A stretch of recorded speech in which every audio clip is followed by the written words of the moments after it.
Okay, Chris, very nice to have you in our program. Pleasure. Well, I would like to start, of course, at the very beginning. We're going to talk a little bit about Henry Cow, but I would like to start for a short moment much sooner and ask you a little bit about your musical development. Can you remember when you started making music, listening music, when music came in your life? Not really. I must have been 11 or 12 or something like that, I suppose. I like listening to music. There was lots of music on the radio and on records.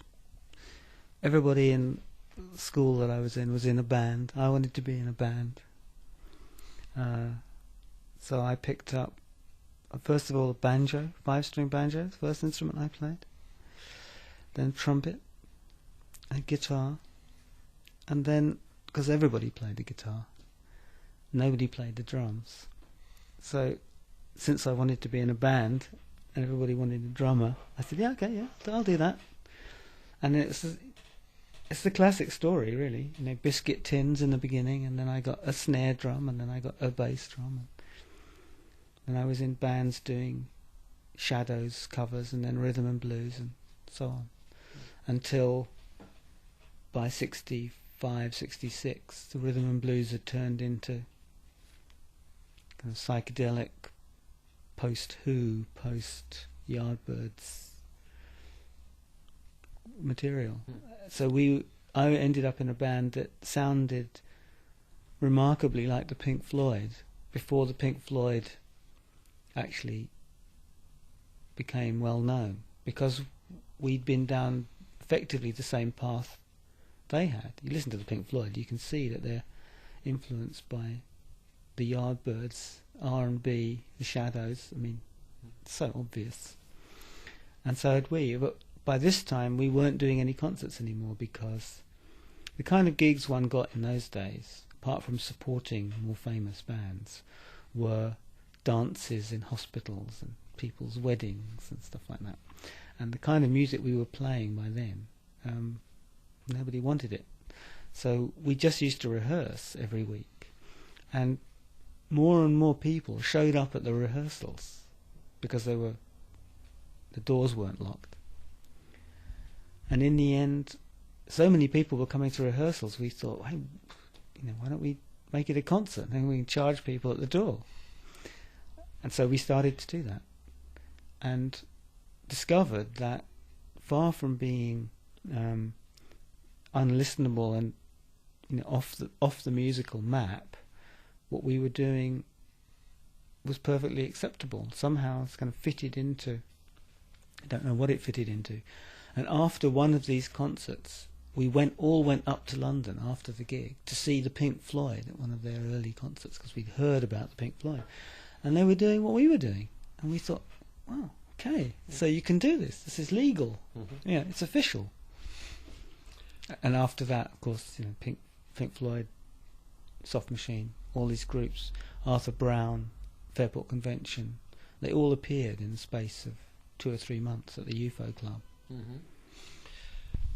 That was that was my education, my musical education. So at the end of all that, I found myself wanting to play that kind of music, and no longer having any kind of group to play it in. What do you mean by that kind of music? Well, the influences I can trace easily would be Frank Zappa, Captain Beefheart, Pink Floyd, Soft Machine later, and groups like The Who, Jimi Hendrix, sort of somewhere in the middle. And what all those people were doing was recognizing that the instruments that they were playing were new instruments and could do all kinds of stuff that acoustic instruments really couldn't do. And that the musical vocabulary of those instruments wasn't limited to playing an imitation American pop music, but actually it was perfectly legitimate to bring in stuff from free jazz, to bring in stuff from composed music, to use funny time signatures, which the Soft Machine are famous for, but which of course it was Dave Brubeck that made it famous, and we were all copying Dave Brubeck when we said, oh yeah, you can drop a beat off then 7, 9, oh that's really interesting, and you don't have to keep playing every bar in the same time. You can have a 7 and then a 9 and then 2 4/4s and a 3/4. So we, but mostly we were semi-literate musically, but teaching ourselves music by setting ourselves various sorts of problems and then solving them, and also realizing that making horrible noise was actually incredibly satisfying. And this was a lesson that came from groups like The Who, really. If you think of, I don't know if you must have seen them back then in 64, 65, when they would just kind of clout the stage with their guitars and turn everything up full and let it feed back. And you suddenly realise that this sounds great. So Keith Moon was an influence? In those early days, yeah, definitely. Yeah, and so was Mitch Mitchell, much underrated and probably one of the best drummers of that period. I mean, he was extraordinary. He's still alive. But I don't hear you tell something about formal training or music lessons. Is that you didn't went to music school or conservatorium, or did you have formal training in one way or another? No, I'm complete autodidact. I didn't have any formal training at all. I also understand out of what you are telling that you listened not only to rock or pop music then, but also to jazz and classical or contemporary music. By 64, yes, I was listening to a lot of contemporary classical music. In fact, probably as much to that as to anything else. Not so much to jazz. So by 66, 67, I was listening almost exclusively to Stockhausen and Berio and contemporary classical music, and there was a lot of it happening here in London. And it was a very good time when the kind of musical consciousness was living, it was in the same time as innovation in composition, so that the composers that were doing cutting edge work actually had concerts and people actually went to them. So it weren't not only the swinging 60s because of what happened with the pop music, but also what happened with the contemporary music here. Oh, it's completely undeniable. I mean, if you read the right interviews with people like Pete Townsend, for instance, in International Times interview that he did, big one in 67, he talks about Stockhausen most of the time. All those guys were listening to that stuff. This was a huge influence. And groups like AMM, AMM was a big influence on for instance, Pink Floyd. I mean, concerts together. Syd Barrett is clearly influenced by Keith Rowe, although Keith never got the credit for it.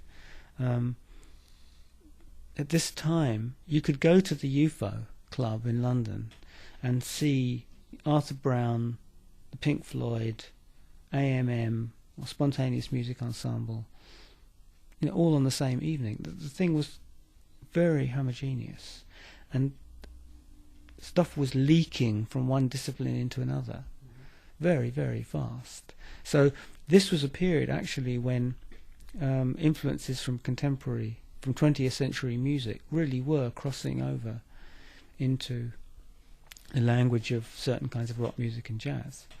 And this is what got hijacked. But progressive music was exactly nothing to do with classical music, contemporary music. It was to do with trying to reimpose 19th century music on rock music. I hope we're going to talk about that a little bit later too. First, you said that you didn't listen that much to jazz in that years, but it were also very important years for the development of the jazz music. I mean, John Coltrane, for instance, you had Ornette Coleman with free jazz. There were lots of new developments in jazz music. Yeah, this was the only jazz I listened to really at that time. Coleman and Coltrane and Charles Mingus, the great Charles Mingus. and not a lot else. Miles Davis, his electric period? No, I actually wasn't very interested in Miles Davis and his electric period, but this was a bit later, wasn't it? I can't even remember my chronology, but I do remember that it was only after I joined Henry Cow that I heard Sun Ra. This was that period, so this was 70, 71, 72. No, what I always liked of Miles were things like Sketches of Spain, and I didn't really like any of the In a Silent Way and post In a Silent Way material. You didn't like his more electric period. For what I mentioned, it started somewhere in '68, I guess, with Bitches Brew. That's right. John McLaughlin from the London scene, who joined Miles in that period. Yes, no, I didn't like it very much. I didn't like McLaughlin's stuff very much either. I mean, I saw the point and I knew that it was very well done, but it was all a bit too smooth and polished for me. I wouldn't sit down and listen to it for pleasure. I'd listen to Sun Ra for pleasure, but not McLaughlin or Miles. You joined Henry Cow existed already when you joined. Henry Cow was founded in '68 by Fred Friss and Tim Hodgkinson. You joined in '72. What kind of group was Henry Cow when you joined? I think it was 71 actually, and they were all just finishing at university and deciding whether they were going to be musicians or anthropologists and so forth. And they were playing at that time kind of post-soft machine music. Because I read somewhere that they also in the beginning were a kind of a blues band. Yes, they did a lot of blues and Bonzo Dog comedy material and so forth. I mean, Fred's background is in folk music. Fred started as a folk musician, playing guitar in clubs and singing, St. James Infirmary blues. And then he was in bands playing stuff like Shadows instrumentals and so on, R&B. Tim was right in there, Coltrane from the beginning. John was in his father's dance band in Wales, doing standards. Young Greaves, you mean? So they're very, very different backgrounds these guys had. What kind of influence was it that you brought in? That would be a question for somebody else to answer, probably. But see, because I wasn't really very enamoured of jazz in general, and jazz rock in particular, couldn't stand it. I tried, my desire for the direction that the group should go in was to be more sharp and more edges and more angular and less smooth. Didn't like smoothness very much. What is smooth music? What is it? You can give examples, for instance, but when is music smooth? Well, when it's nice and easy to listen to, and everything is well played and nicely articulated, and nobody takes any risks, so it all comes out sounding very professional. And where very, very interesting things don't happen because everything is quite safe and in place. Was it happening with jazz rock too then? Was it getting smoother? Did it make jazz smooth? I don't know any jazz rock that isn't already smooth. I think jazz rock... I mean, I don't count Soft Machine as a jazz rock group until maybe halfway through Fourth. And from then on I stopped listening to the records because I think I wasn't interested anymore. But before then, no. I don't think they were playing jazz rock. There are people who call Henry Cow a jazz rock group. Well, there are people that say Henry Cow's like Captain Beefheart, but that's because they don't have any other category. At a certain level, anything that sounds weird sounds like the first weird band the describer ever heard. So if the first weird band they heard was Captain Beefheart, then anything else that sounds weird sounds like Captain Beefheart. You'd be surprised at the number of groups I still hear who send tapes that say that they're like Henry Cow. I don't hear it. I think it's just a category that you put certain sorts of things into. Is that never played any jazz rock now? Uh-huh. Is that the same critic that you have on what they nowadays call art rock? Or who's an example of that? Well, for instance, King Crimson is an art rock group, or another example, Yes, is sometimes called. I see. Well, we call that progressive rock. Okay, yeah. Yes, well, I always hated all that stuff, I have to say. I mean, I'm not going to make any friends by saying that I never liked King Crimson. Although I thought Lark's Tongues in Aspic was an interesting record. But then, that was the only one, really. Yes, as far as I'm concerned, you can just forget it. That's smooth, easy listening music. That's middle of the road music. I'm really not interested in 19th century classical music, and I'm really not interested in this kind of taming of electric guitar and the instruments. I'd much rather listen to Jimi Hendrix. I'd much rather listen to somebody that's letting the cat out of the bag. Somebody that's pushing the envelope, some envelope, not playing it safe.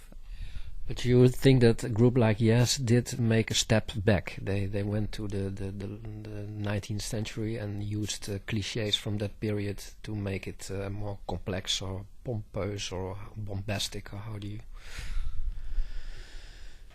I think their impetus was just not very contemporary. I mean, I don't know that they actually went back in the way that some other bands really did go back and use classical influences, because they'd actually been classically trained. This was the next step that happened. But I think it's very reactionary, really. I mean, at a time when there were certain forces pushing music forward into the kind of the electrical age and into the the 20th century noise aesthetic, to go back into these layers of harmony and pointless complexity. I didn't get it. I didn't listen to it, and I'm always surprised whenever anybody says Henry Cow was a progressive rock band. I mean, I don't think we were anything like King Crimson or Yes or Genesis or any of those people, really. Recently I read a book from an English professor in philosophy who's also a musician himself, and he wrote a book about so-called progressive rock. He's called Bill Martin. I don't know if you know him. And he compared, he also wrote a book about Yes, and he tries to give some theoretical fundament to what is called art rock. And he thinks that Henry Cow is one of the more important groups of that art rock, and he even puts you on one line with King Crimson, as opposed to a group as Yes, which he also likes very much. But out of your reaction, I get the impression that you even don't want to be called art rock or put in that same vein. Well, I'm always ready to accept a compliment. So, and everybody has their own opinion, and that's fine with me. It's like if I write a text because I have one thing in mind and somebody else interprets it in a different way. If I think that's somehow a legitimate interpretation, that's okay. I don't mind letting go of the thing. And if somebody's got a theory about music that puts groups like King Crimson and Henry Cow and Yes in the same department, that's okay with me. I mean, I find it, I'd have to be persuaded that category exists, but it's okay. I mean, certainly at the time, the only band of that sort that the people in Henry Cow felt any kind of equivalence with was King Crimson. Because people compared us to them, and because, Henry Cow was one of the first rock bands that really seriously went into free improvisation. long stretches of it. And so did King Crimson. They came to it a bit later than us, actually, and they made much more noise about it, fuss about it. So I remember one rehearsal where we were looking at the New Musical Express or the Melody Maker, and there was this big write-up about how there was Robert Fripp saying, yes, we've broken the rules now, we're doing these improvisations with no tonal centre and no rhythmic centre, and we're out there. And we were sitting there saying, man, these guys, how dare they? We've been doing this stuff for 3 years, and free jazz is what it's been about for 6 years. What's the fuss here? So we definitely did have this, we felt that there were places where we touched the same ground, and that was the only band I would say that with, although we had certain family affinities with people like Hatfield and the North, because they were people that we'd known. And for instance, someone as Robert Wyatt worked also with Robert Fripp, so there are other lines which more or less put you together. I suppose, but for me, art rock, if it's a category, I would align Henry Cow much more with Frank Zappa's Soft Machine, Pink Floyd, for instance, than I would with Yes or any of that generation. It was a later generation. I mean, we aligned more to the early generation. For me, art rock would be Velvet Underground. That's what I call art rock. Why?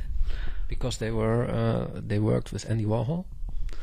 No, because you can see the art in it, can't you? When you listen to things like Sister Ray, I mean, this is a track that really, this is an art concept piece. I don't get the art concept in Yes. Where is it? I don't see any art in there. I don't see, any single idea that's pursued. I don't see any problem that's solved. I don't see any kind of, what can you say, any stripped away character that's revealed. All of those things you find in the Velvet Underground. None of those things you find in Yes, which is a kind of slick, professional, Vegas kind of a band, really. But musically speaking, the Velvet Underground isn't very revolutionary. I mean, maybe for their time, but you can't hear them doing very much other stuff than the 3 chords stuff, which is always done in rock and roll. Well, probably the most influential band of all time is the Velvet Underground. Every generation, from our generation, the next one, and the punks, they all go back to the Velvet Underground. They all say, we're influenced by the Velvet Underground, because Velvet Underground made this big statement. They nailed this thing down, and they did the definitive version of it. They did the noise thing, and they did the keep it simple thing. They did the whole, and they put the quite complicated texts on the top so that everything's twisted around. They had through John Cale, they had this whole connection with Lamont Young and minimalism, and a lot of things come together in a very complicated way with the Velvet Underground, and it's something which looks simple, but actually when you try to take it apart, it's not simple at all. But one could say there's a lot of people who are very much influenced by Elvis Presley, but his musical accompaniments aren't also that revolutionary. Well, the early Elvis Presley is definitely revolutionary. I don't see how you could possibly say anything different. The guy dragged black music into the white world. Lots of gospel, lots of redneck music, which was right on the verge of being acceptable. I mean, when somebody like Phil Oakes reveres Elvis, there's a good reason for it, and it was because for Phil Oakes and for a lot of people of his generation, the guy that tore the veils away, the guy that that revealed the thing about what music could be to them was Elvis. I mean, of course, Elvis was coming second hand. Yeah, because when you look at it from another perspective, you could say that he stole the music of the blacks.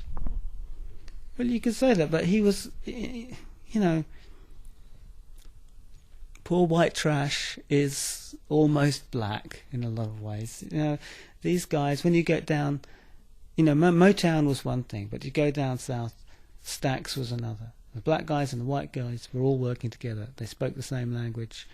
There was a lot of affinity going on there, and I think that was probably true of Presley.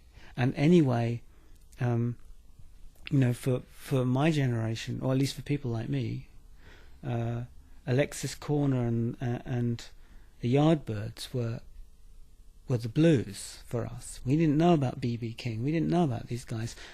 That came later. But we had to go through that generation to get back to the roots. If you extrapolate that, you could say that the Rolling Stones were very important for blues musicians. Yes, I think so. And half of them worked with Alexis Corner, of course. And people like Keith Richard are extremely serious about this kind of music.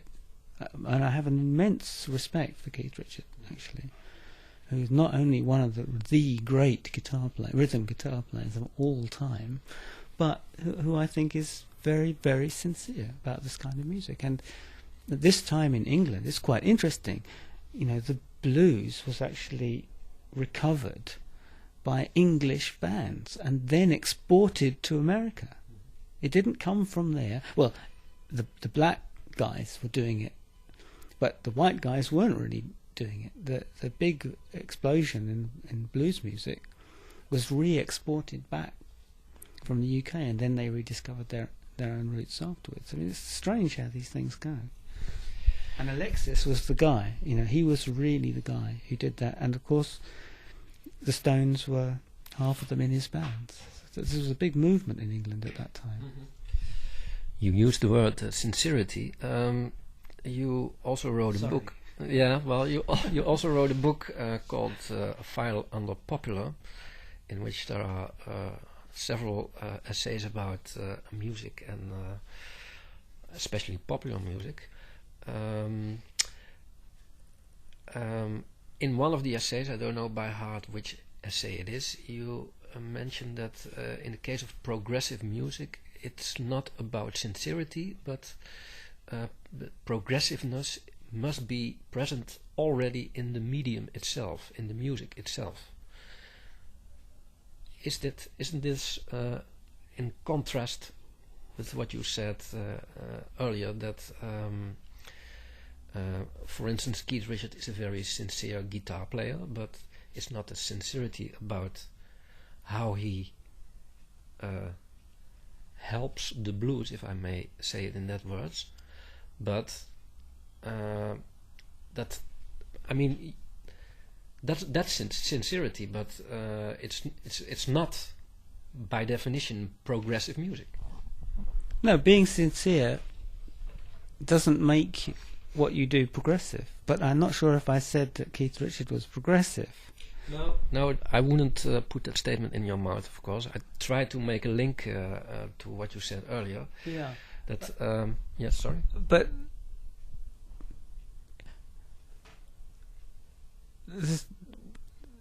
Wittgenstein said something quite apposite here about any kind of problem, that it has many aspects, and it's very hard to make general statements about things, but you can make particular statements about things looked at from particular aspects. In some ways, I think the Rolling Stones were progressive in a broad way. I mean, much more progressive than Yes, for instance. But it's easy to make such a statement. It's more difficult to say then what you mean by that. You know, from what aspect is that progressive? And in the case of Keith Richard, one has to say, you know, from what aspect does his sincerity matter? Because there are plenty of sincere people around and playing a lot of tosh. No. And there's plenty of insincere people around playing stuff that's really great. There isn't a direct correlation. But from a certain aspect, it binds together a whole person. It's an extra piece of information that qualifies something that somebody's doing. And it says, this is another reason why you should take this seriously. That's all. Okay, I would turn back to Henry Cow, because that was what we were talking about. So you described more or less what kind of group Henry Cow was when you joined. Very soon, after you joined, Henry Cow did several projects with theatre. The Tempest, the Bacchae from Euripides. Well, the obvious question is why? Why was it necessary for, in this case, Henry Cow to do projects with theatre? What was the idea behind it? Well, it wasn't necessary. And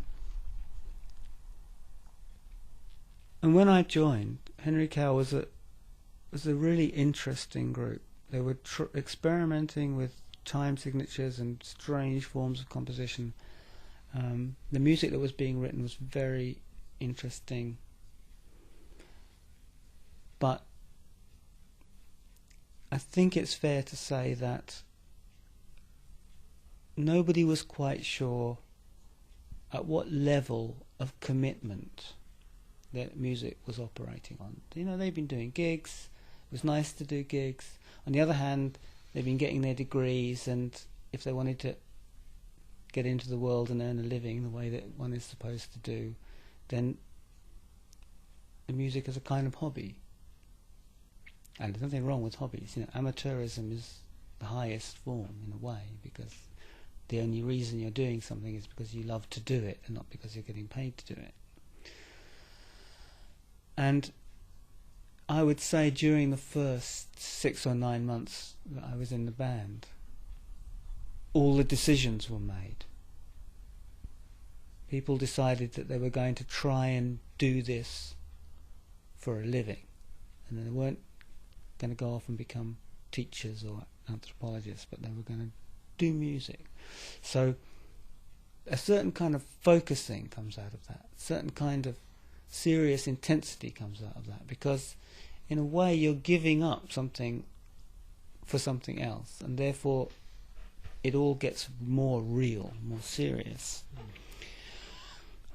And what this meant in the end was that the band all moved to London, and then we started rehearsing every day from 9 o'clock in the morning till 6 o'clock in the evening, 6 days a week. That's what we did. And every month we'd have one concert, and then we'd rehearse. So it was very intense, and during this period we did lots of experiments. We all learnt by doing it together about expanding the language, improvisational language, which was fairly crude before, doing all kinds of bizarre exercises that we dreamed up, you know, where the whole band would have to play everybody in a different time, and it wouldn't come around for 826 bars, and we'd see if we all got to that point together at the end, if nobody got lost. Lots and lots of things. It was like a huge workshop that was running permanently. And during this period, you know, we were invited to do music for a dance company. Of course we said sure, because any occasion to work on something together, we took it. And somehow this director, Bob, what's his name? Robert? Doesn't know. He heard about us, and he said, I'm doing a production of the Bacchae, and I need a band to do this hot Bacchic sound. You know, we had to be the kind of wild, out of control. And we said, well, I don't know about that, but yeah, we'll do it. We'll do the gig. And in fact, it ended up being extraordinarily good for the group to do this, because we were working from, I don't know, 7 in the morning until 11 at night every day, because we had to get in before the actors got in, because we were writing the music and we were doing everything was being done as we went along, and then we were working with the actors. And very rapidly, because Bob Walker was actually he was a very democratic kind of a guy, so he'd say, we need this here, and we'd say, no, we don't think so, we need something. So in the scene where the women all take their clothes off and paint their bodies with body paint and tear up the corpse of Pentheus and throw the bleeding parts around the stage, well, we were supposed to play hot Bacchic music. We instead played, actually Robert Wyatt recorded it on the second record, in the Ruth is Stranger Than Richard record, this very slow, melancholic, long chord sequence that Fred Frith wrote. You can go check it in the piece. So we played this instead, which is exactly the opposite of what he wanted. But the actors were on our side. They said, yes, this is much more dramatic, because everybody's going crazy and there's this very quiet piano music going on.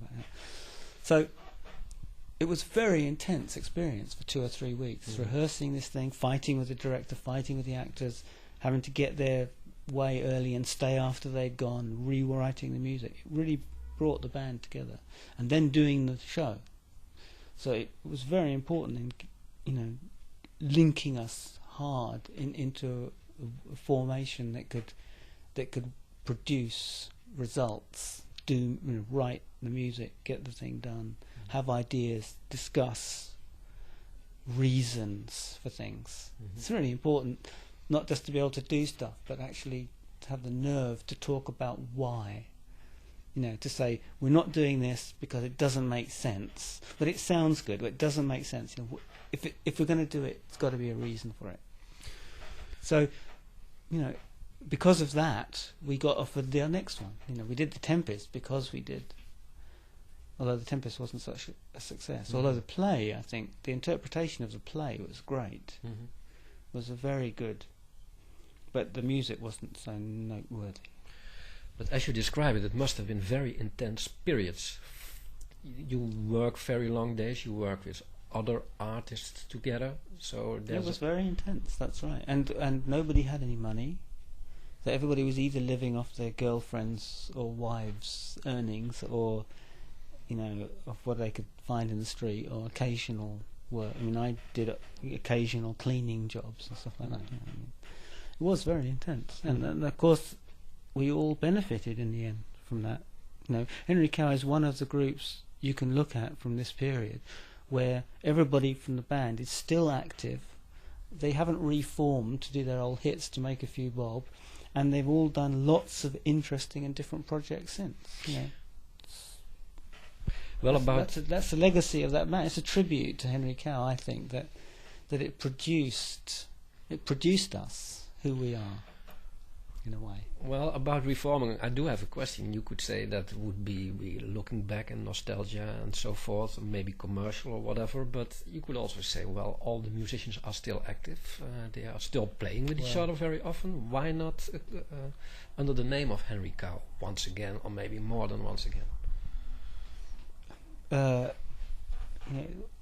think, isn't it Leibniz? Why should something exist rather than not exist?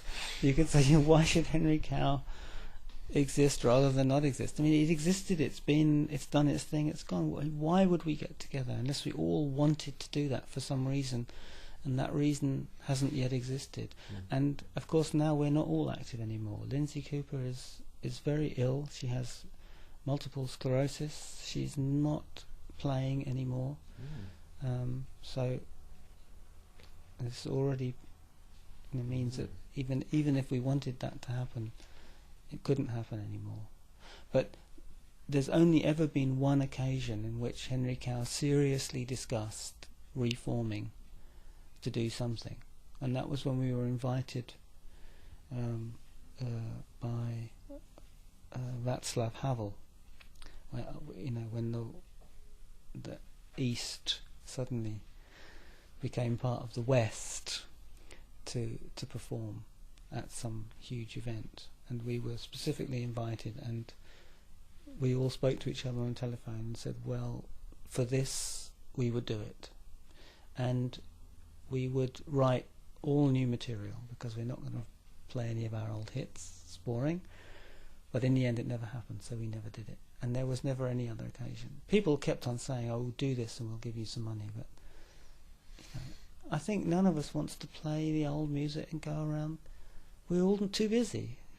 We don't need to do that.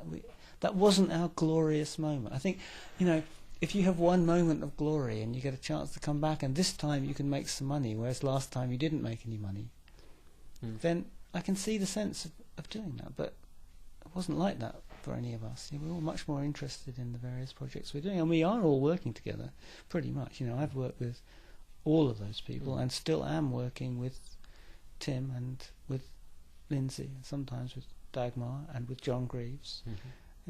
And Fred I work with all the time. Yes.